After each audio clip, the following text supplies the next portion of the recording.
Nah, alat yang digunakan untuk mengukur pH suatu larutan itu banyak sekali. Nah, kenapa kita hari ini kita belajar tentang larutan ya? Semoga nanti kalian juga bisa menemukan sebuah alat yang dapat digunakan untuk mengukur sebuah larutan.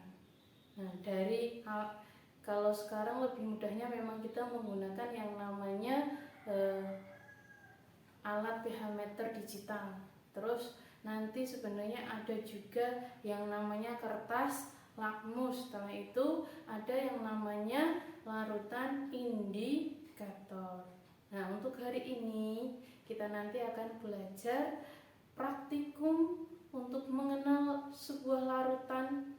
Itu nanti kita bisa mengidentifikasikan larutan tersebut merupakan larutan basa atau larutan asam, itu menggunakan yang namanya indikator alami. Jadi untuk hari ini nanti kita pembelajarannya itu berupa praktikum.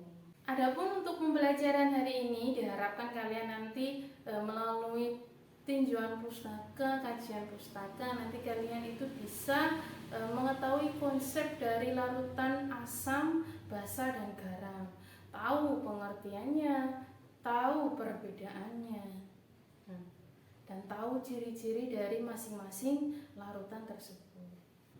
Tujuan pembelajaran yang kedua yaitu nanti kalian bisa menggunakan indikator alami sehingga kalian dapat membedakan antara larutan asam dan basa. Dari percobaan nanti kalian bisa menentukan, oh ternyata ini larutan asam, ternyata ini larutan basa. Dan tujuan yang terakhir nanti setelah kalian bereksperimen, kalian nanti bisa mengkomunikasikan, mendiskusikan hasil praktikum kalian itu dalam bentuk lisan maupun tertulis. Nah, itu adalah tujuan dari pembelajaran kita untuk hari ini. Untuk kelompoknya sudah Ustazah bagi, dan untuk lembar kerjanya nanti Ustazah bagikan. Setelah kalian selesai melakukan eksperimen dan kalian juga sudah selesai untuk membuat laporannya, berarti kalian sekarang waktunya untuk presentasi. Presentasi dimulai dari kelompok 6 terlebih dahulu, nanti naik ke kelompok 5, 4, 3, dan diakhiri kelompok 1. Dari semua rangkaian kegiatan hari ini, mulai dari eksperimen, menyiapkan bahan, terus membuat laporan, dan terakhir kalian berpresentasi per kelompok. Nah, menurut Ustazah yang paling teliti dalam melakukan eksperimen itu adalah kelompok 3.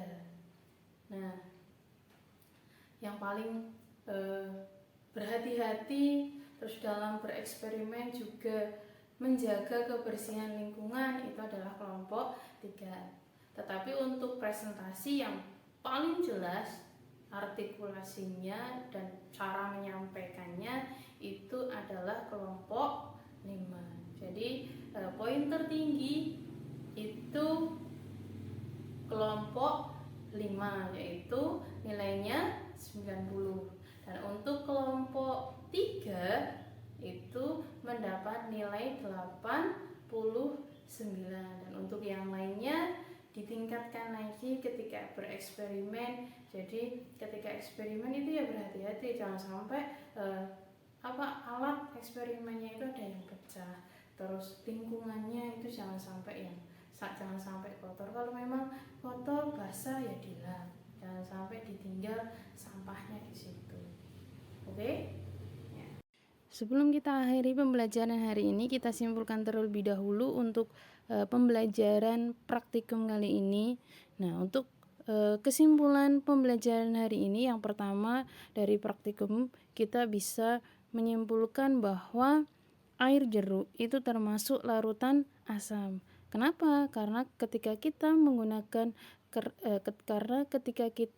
menetesi larutan dari larutan air jeruk dengan menggunakan indikator bunga sepatu, itu menghasilkan warna merah muda. Sedangkan ketika menggunakan indikator kunyit itu warnanya kuning muda, sedangkan untuk air sabun itu nanti menghasilkan larutan termasuk larutan basah. Kenapa? Karena ketika kita tetesi dengan indikator bunga sepatu, maka air sabun tersebut berubah warna menjadi hijau, dan ketika kita tetesi dengan indikator kunyit menghasilkan warna coklat kehitaman.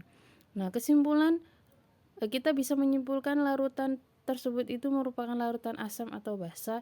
Itu bisa kita lihat dari warna grafik nilai pH yang tadi sudah Ustadzah berikan contoh di awal pembelajaran tadi. Kita sudah menyimpulkan untuk pembelajaran hari ini. Sekarang Ustazah yang akan bertanya kepada kalian. Nah, yang pertama, kalau nanti bisa, kalau bisa menjawab langsung angkat tangan, ya. Sebutkan beberapa alat yang dapat digunakan untuk mengetahui pH sebuah larutan. Oke, ya? Benar. Tadi ada yang namanya pH meter. Yang kedua itu ada yang namanya kertas lakmus, dan ada yang namanya indikator alami. Nah, berbicara tentang indikator alami, sebutkan contoh beberapa indikator alami yang dapat kita gunakan untuk membedakan antara larutan basa dan larutan asam. Oke, ya? Benar sekali, ada yang tadi kita gunakan yaitu bunga sepatu, ada kunyit, terus ada kol. Nah, ya. Seperti biasa nanti di akhir pembelajaran ada soal yang harus kalian kerjakan.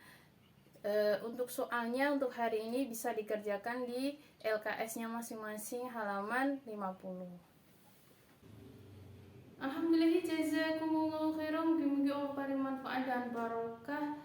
Wassalamualaikum warahmatullahi wabarakatuh.